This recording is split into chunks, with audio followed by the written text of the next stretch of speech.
Bom dia, irmão e irmã. Sou mais uma vez eu aqui, Mariano Soltis, com vídeos bíblicos ou literatura mística, né, judaica, cristã.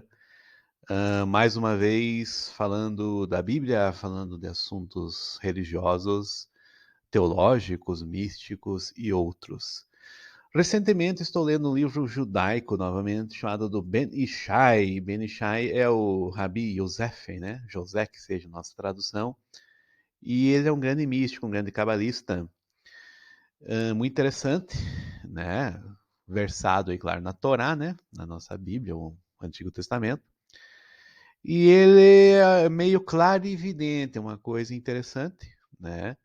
E é um assunto que eu já falei em outros vídeos, que é a reencarnação na Bíblia. E a reencarnação no culto judaico e também no começo do cristianismo, né? Que depois o cristianismo, com o institucional, oficial, ele tirou isso. Antes as pessoas tinham essa opção, né? De acreditar ou não em reencarnação, junto com a ressurreição, provavelmente, né? E depois se tornou só a ressurreição da carne e tudo mais, né? E a reencarnação acabou sendo meio que combatida. Tem um livro interessante aqui, ó, analisando as traduções bíblicas, que é de um espírita, né? Chamado Severino Celestino da Silva.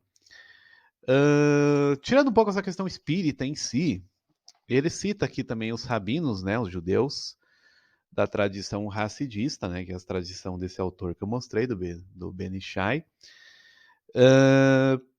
Da Polônia, né? E eu já falei em outro vídeo aqui do Baal Shem Tov. Na Bíblia, a gente vê várias passagens que não são muito difíceis de explicar, né? Aquela questão do pecado nas gerações futuras, tendo refrigera a alma também, que é uma outra tradução, né? Que torna de volta à vida. Tem aqui em Gênesis 2:7, ó, e formou, né, Yahvé Deus, o homem do pó da terra, soprou em suas narinas um sopro de vidas, e o homem se tornou alma ou ser vivente. Porque, pessoal, em hebraico a palavra vida é plural, é vidas. Mas como vidas, né? Vai pensar, não, mas é o nosso grupo, talvez, ou judeus, ou cristãos, né? Aí pode ser uma das explicações para o Gilgul, né? Para as reencarnações. E aqui esse cara cita, né, o Baal Shem Tov, judeu ortodoxo, pessoal. Então segue a literalidade, ou junto com a Cabala, a Bíblia, né? Olha o que fala sobre ele. Graças ao seu conhecimento de Cabala, nosso mestre conhecia os segredos das almas, sabia dizer a cada pessoa a raiz da sua alma. Quantas vezes essa alma tinha transmigrado, ó, reencarnado, né? Aí em outro capítulo aqui ele fala: suas almas tinham transmigrado nos justos de geração para serem reparadas e salvas do purgatório. Ó, é um judeu, pessoal, falando em reencarnação e purgatório, né? Porque eu vejo religiosos falando: não, a igreja católica inventou o purgatório. E daí me vem outros falando: não, espírita, só espírita, né? Ou só budista, outros têm reencarnação. Não, autor judeu aqui, ó, judaico, né? E os cristãos antes dos concílios, principalmente do famoso Niceia, né? Então eles tinham essa opção, né? Ou acreditavam na reencarnação, né? Porque lembrava vidas passadas, tinha déjà vu, tinha experiências relacionadas ao assunto, né? Então não era só uma situação do que está escrito na Bíblia e o meu pastor, padre fala. Não. A situação é a que a tua vida vai te falar, o que a tua experiência vai falar. E os cabalistas, aqui no caso do Ben Ishai, outros Baal Shem Tov, e tantos judeus falavam, não, a Gilgul, né? Apesar que cabalistas têm uma outra teoria também. Eu já falei disso aqui num vídeo, que a gente reencarna durante uma vida só, a gente evolui na escada. Então, se a gente evoluir em determinado momento, a gente está reencarnando, precisando de mais vidas, né? Se você chega num nível de união com Deus, por exemplo, né?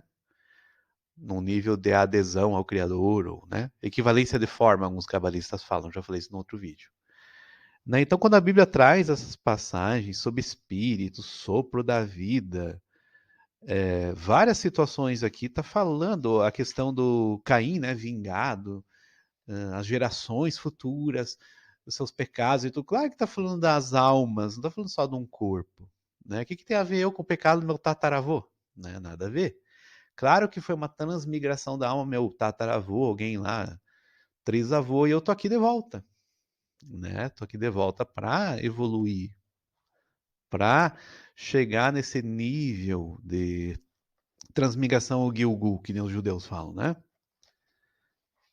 Então, essas gerações dos pecados, a situação toda, tá muito claro, né?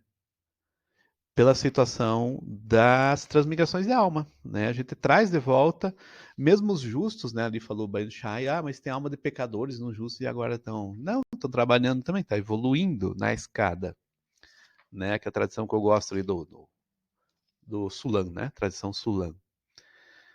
Então, assim, e fora o purgatório, pessoal, mas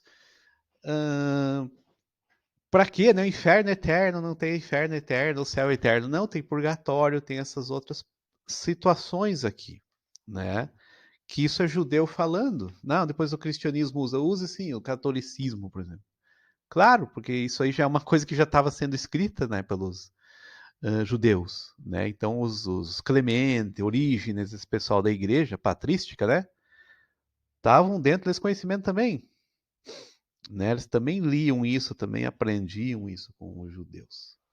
Né? E o cristianismo no começo era um judaísmo messiânico, né, pessoal? Não era cristianismo que nem a gente vê hoje institucional, separadinho, né? Igrejas e tudo mais. Não, era uma situação que vinha dentro do judaísmo, né? Então esse messianismo que estava lá e hoje voltando, né, com esse reavivamento racídico aqui, um novo messianismo, né?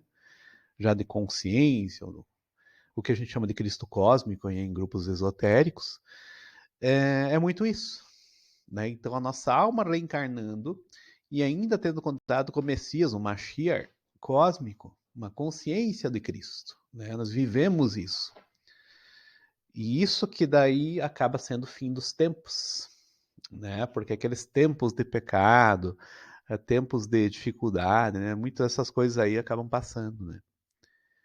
E uma vida só muitas vezes não pode ser, né? Eu não duvido que o cara pode evoluir, uma pessoa possa evoluir numa vida só e entrar no céu, no paraíso, encontrar Jesus, se entregar totalmente para ele.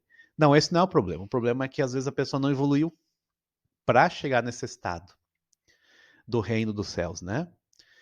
Então, outra palavra, né? Céus também é plural, né? Então, vidas, céus, né?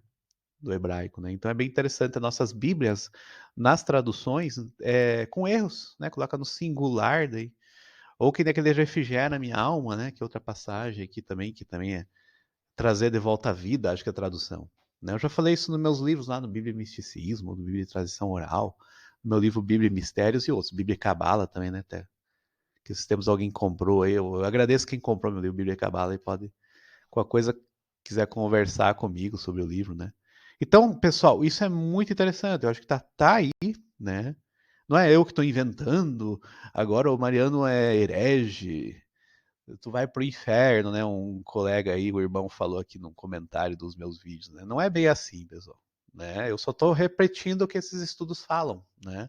Talvez eu acredite numa coisa ou outra, mas a crença é muito pessoal, né? Não é porque eu faço um estudo teológico, cabalístico, místico e até gnóstico aqui, que tudo isso eu assino embaixo, né? Muito pelo contrário, às vezes eu coloco a opinião de alguns autores aqui e eu fico meio na dúvida, né? Ainda mais pela minha linha que é filosófica, uma linha questionadora, né, pessoal? Né? Então é muito por aí. Né? E a Bíblia, claro, ela é central. Só que quando a Bíblia está traduzida errada, aí você já começa a pensar um pouco mais. Né? Se é que a minha Bíblia, João Ferreira, Ave Maria ou qualquer outra aí vai estar com a tradução perfeita? Não. Né? A começar por essas palavras do hebraico aí. Então, assim, temos que ter esse cuidado de buscar um estudo maior, né? E uma meditação sobre isso. E a experiência de cada um. Acredita na reencarnação? Não acredita? Ou eu só vou esperar a ressurreição? Tá ótimo. Né? Eu também quero esperar a ressurreição. Né? Então isso tudo acontece. Né? Mas não é só isso. A gente vê que dos judeus, né, que aqui é o que eu estou comentando, principalmente porque Jesus veio dessa tradição judaica, né? Para a gente entender melhor esse nosso cristianismo, ele é interessante, né? Pensar nisso. E os primeiros cristãos, antes desses concílios, essa coisa aqui que é oficial não é da igreja, né? A experiência desses anjos, a experiência da encarnação, a experiência do purgatório que depois veio, o pessoal diz que foi colocado, mas isso hoje no judaísmo já tem, né? O Guerrinon, né? Então muita coisa tem já, né? Não é só a igreja católica inventou, mas a outra igreja protestante inventou. Não, tem muita coisa que está na Bíblia, está no original já, né? A gente só coloca isso como um conhecimento religioso espiritual, né? E evoluir é necessário. Se precisar de mais vidas, é óbvio, né, pessoal? Você não vai, por exemplo, tirar uma criança, vamos dizer que fosse um adolescente que morreu usando droga. Mas essa criança vai para o inferno, esse adolescente? Eu não acredito. Eu acredito que possa passar por um purgatório e de volta. E Deus, bendito seja, vai dar essa oportunidade para essa alma novamente buscar nosso Senhor Jesus, buscar o Criador. Tá bom? Essa é a minha opinião, né? Então é óbvio, tem coisas muito lógicas, né? Não é só assim, né, irmãos? Então, por aí, tá bom? E daí a gente faz mais alguns estudos, mas esses autores que eu tô lendo aí do Hassidismo, os grandes sábios, né, da Cabala também. Cabala é simplesmente uma tradição mística, né?